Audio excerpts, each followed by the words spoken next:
Hello student, नमस्ते। आज हम हिंदी सब्जेक्ट का अभ्यास करेंगे। स्टैंडर्ड थर्ड में लेसन नंबर जो 3 है उसके बारे में आज मैं सिखाऊंगी। लेसन नंबर 3 है, उसका नाम है भूरी बकरी। इस लेसन में हमें यह सीख मिलती है कि हमें किसी भी पशु को अन्याय नहीं करना चाहिए। इस लेसन में प्राणी के प्रति, पशु के प्रति जो प्रेम भाव रखना चाहिए इसके बारे में कहा गया है। एक अच्छी सी भूरी बकरी वाली स्टोरी है, वो मैं आपको समझाऊंगी।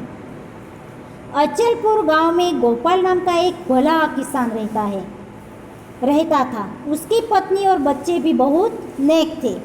जो गोपाल नाम का किसान था, उसकी पत्नी और उसके बच्चे भी बहुत नेक दयालु थे। उनके यहाँ गाय, भैंस और एक छोटी सी बकरी थी। कि गोपाल के यहाँ एक गाय थी, भैंस और एक छोटी सी बकरी भी थी। किसान और उसके घर के सभी लोग अपने पालतू पशुओं का ख्याल रखते थे।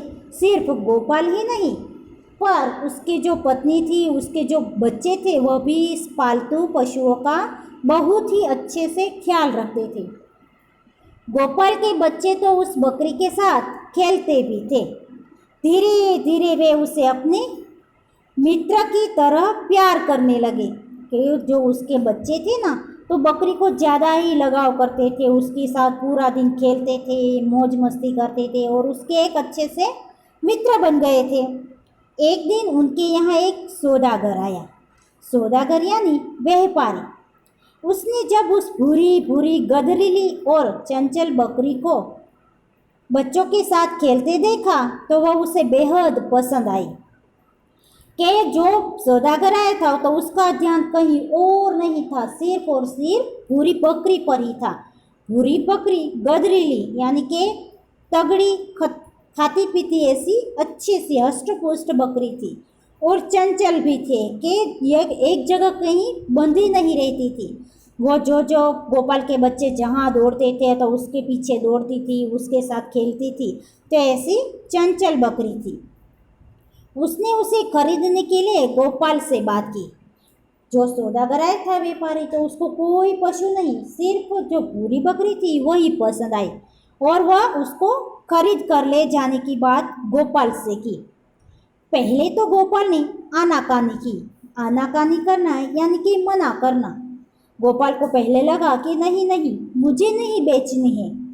लेकिन फिर सोचा कि दूध देने के लिए एक गाय और एक भैंस तो है ही। गोपाल को फिर सोच आई, समझ में आया कि मेरे पास ऑलरेडी और तो पशु है ही, गाय है, भैंस है दूध देने के लिए, तो मैं बकरी को क्यों न बेच डालूं। आखिर यह सोचकर उसने बकरी सौदागर को बेच दी। सौदागर उसे लेकर खुशी खुशी अपने गांव चला गया। तो जो सौदागर था वो बकरी लेकर चला गया। बकरी के जाते ही किसान के बच्चे भी मायूस, उदास होने लगे। जो पूरा दिन उसके साथ खेलती थी तो बकरी तो अब रही नहीं उसके घर, इसीलिए गोपाल के जो बच्चे हैं ना, मायूस मायूस उदास रहने लगे। उन्हें रह कर अपनी बकरी याद आने लगी थी। बच्चे सोचते थे हमारी बकरी वहाँ क्या करती होगी, क्या खाती होगी। उसको जो सौदागर आया था व्यापारी, वो उसे अच्छी तरह रखता होगा या नहीं रखता होगा। ऐसा सोच सोच कर वो भी उदास रहने लगे थे। उन्हें अपने पिता का सौदागर के हाथों बकरी बेचना अच्छा नहीं लगा। कहते हैं कि हमारे पिता ने अच्छा नहीं किया जो बकरी को बेच डाला। भोले भाले वे बच्चे अपने मित्र को बेहद याद करते थे। पूरा दिन वो अपनी पूरी पूरी बकरी को याद करते रहते थे। गोपाल अपने बच्चों का ऐसा मुंह देखकर एक नई बकरी लेने दूसरे गांव चल पड़ा। साथ में बच्चे भी थे। गोपाल को लगा कि मैंने जो बकरी बेच दी है तो मैंने सही नहीं किया, गलत किया है, पर क्या करे, बकरी तो बेच दी है। अब मुझे वैसी ही दूसरी बकरी मेरे बच्चों को ला देनी चाहिए। तो वो दूसरी बकरी खरीदने के लिए चल पड़ता है और साथ में अकेला नहीं जाता है गोपाल, पर वो अपने बच्चों को भी साथ में ले जाता है। इधर सौदागर जब से पूरी बकरी को अपने घर लाया था तब से वह भी बेहद उदास रहती थी कि बकरी न खाती थी न पीती थी, ना ही ठीक से खाती थी न पीती थी। दिन ब दिन वह सूख कर काटा हो रही थी कि जो बकरी गोपाल के घर तगड़ी थी, खाती पीती थी, हष्टपुष्ट थी, पर व्यापारी के यहाँ तो वह कुछ खाती नहीं थी, पीती नहीं थी, वो भी मायूस उदास रहने लगी थी। वह सूखकर काटा हो चली थी, कुछ खाती नहीं थी, इसीलिए सूख गई थी। बकरी की जिस चंचलता को देखकर सौदागर उसे लाया था, वह तो पता नहीं कहाँ खो गई थी कि वहाँ तो गोपाल के घर तो वो कितनी उछलती थी, कूदती थी, चंचल रहती थी, वो बच्चों के साथ खेलती थी, दौड़ती थी, पर यहाँ तो बकरी में कुछ चंचलता नहीं दिखती थी।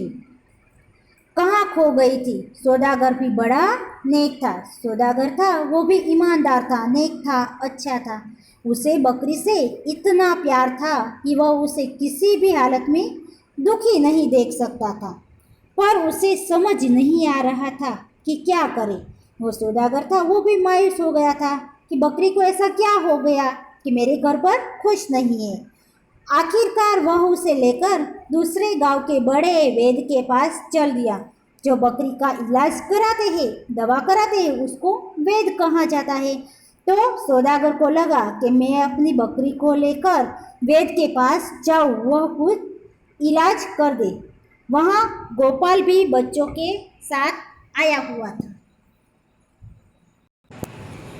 गोपाल बच्चों के साथ, सौदागर बकरी के साथ, दोनों आमने सामने हो गए। जिस गांव में गोपाल बच्चों को लेकर बकरी खरीदने गया था, उसी गांव में सामने से सौदागर बकरी का इलाज कराने आया था। तो दोनों आमने सामने हो गए। अब क्या था, बच्चों ने अपनी प्यारी बकरी को पहचान लिया था कि देखो पिताजी हमारी बकरी, और वे खुशी से चिल्लाने लगे। उधर बकरी भी अपने नन्हे मुन्ने दोस्तों को पहचान गई और सौदागर की पकड़ से छूटकर बच्चों की ओर में करती, कूदती, फांदती भागी कि बच्चों को अपनी बकरी को पहचान लिया, बकरी ने अपने नन्हे नन्हे दोस्तों को पहचान लिया।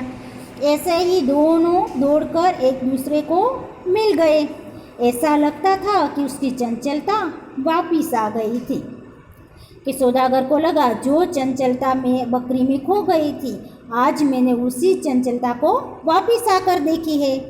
बच्चों और एक मूक पशु का यह प्रेम देखकर सौदागर ने बकरी को वहीं छोड़ दिया था कि सौदागर ने तो गोपाल के यहाँ से बकरी खरीदी थी पैसे देकर, फिर भी वो गोपाल के साथ उसने झगड़ा नहीं किया। वो भी एक पशु के प्रति प्रेम रखता था, तो उसने उस बकरी को वहीं पर छोड़ दिया था और हर्ष के साथ अपने घर लौट गया था।